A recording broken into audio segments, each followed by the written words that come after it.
I'm not ashamed to own my Lord, nor to defend his cause. Maintain the honors of his word, the glory of his cross. Hello, I'm James Brown, and on behalf of the Eastern Church of Christ located in Toronto, Canada, I'd like to welcome you to Friday's edition of Walking Through the Bible, a podcast where we seek to study the Bible and the Bible alone. Please stick around afterwards for information on how you can contact us. But for now, if you have a Bible with you, please turn to the book of Genesis, and we'll turn you over to Jeremy Decsendants for our study of the day.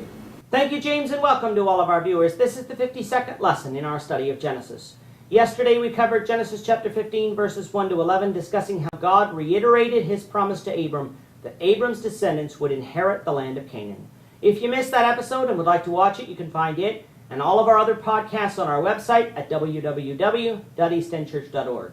You can also find them on our YouTube channel at www.youtube.com/eastendchurchofchrist under the Walking Through the Bible Genesis playlist. Today we're going to begin with Genesis 15 verse 12 and read through verse 21. The text that you'll see on the screen is from the English Standard Version, but you're welcome to follow along with any version that you have. So let's now read Genesis 15 beginning at verse 12. As the sun was going down, a deep sleep fell on Abram, and behold, dreadful and great darkness fell upon him. Then the Lord said to Abram, Know for certain that your offspring will be sojourners in a land that is not theirs, and will be servants there, and they will be afflicted for 400 years. But I will bring judgment on the nation that they serve, and afterward they shall come out with great possessions. As for yourself, you shall go to your fathers in peace. You shall be buried in a good old age, and they shall come back here in the 4th generation, for the iniquity of the Amorites is not yet complete. When the sun had gone down, and it was dark, behold, a smoking fire pot and flaming torch passed between these pieces. On that day the Lord made a covenant with Abram, saying, To your offspring I give this land, from the river Egypt to the great river, the river Euphrates, the land of the Kenites, and the Kenizzites, and the Cadmonites, the Hittites, the Perizzites, the Rephaim, the Amorites, the Canaanites, the Girgashites, and the Jebusites. These sets of verses are a continuation of what we read yesterday. If you recall, God again told Abram that his children would possess the land that he was living in. Abram asked how he would know this to be true, so God told him to bring certain animals, cut them in two, except for the birds, and lay their halves against each other. In that reading yesterday, we're not told why God wanted this, but that becomes evident in today's reading. Once Abram had done what God commanded, at the end of the day, a deep sleep fell on Abram. During that sleep, a dreadful and great darkness fell upon him, and the Lord talked with him in a dream. God explained that his descendants would indeed inherit the land that God had promised, but before they do, they would sojourn in a land that is not theirs. This means they would live in a land other than the land of Canaan. Where that is not yet explained, and in fact, we won't know where that is until closer to the end of this book. While in that land, they will be afflicted for 400 years, meaning they would be mistreated and have to work as slaves. But this affliction wouldn't last forever, for God would judge that nation and would eventually free them. In fact, not only would that nation free them, but Abram's descendants would come out with great wealth. As for Abram, he would live to a good old age, which according to Genesis 25 would be 175 years old. Seeing as how Abram is about 85 in this chapter, that would put Abram about the halfway point of his life. God then tells Abram that his children would come back in the 4th generation, which is exactly what Exodus 6 says.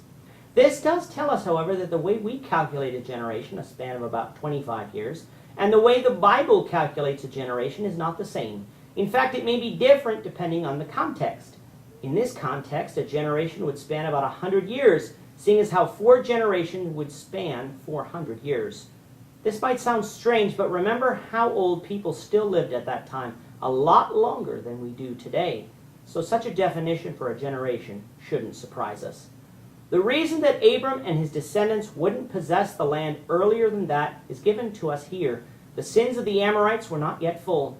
That means that there were still a good number of righteous people living here among the wicked, like Melchizedek, meaning God wasn't ready yet to cast those peoples out. It teaches us a lesson that God is righteous and just, and wasn't going to destroy the people just so Abram could inherit land. He was destroying them because of sin. But since there were still plenty of righteous people left, such destruction was not yet warranted. A smoking fire pot and flaming torch, the Lord himself, passed through the animal pieces, reestablishing the covenant of God with Abram. This was the reason God had Abram bring the animals.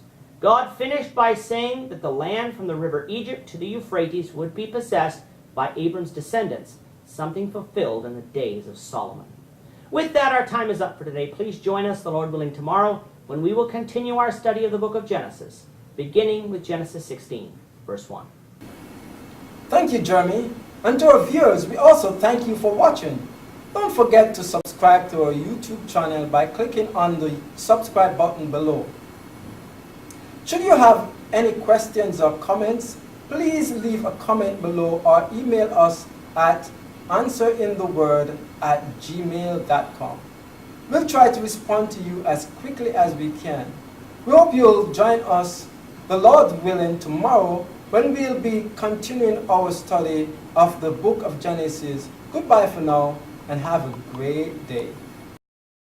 I'm not ashamed to own my Lord.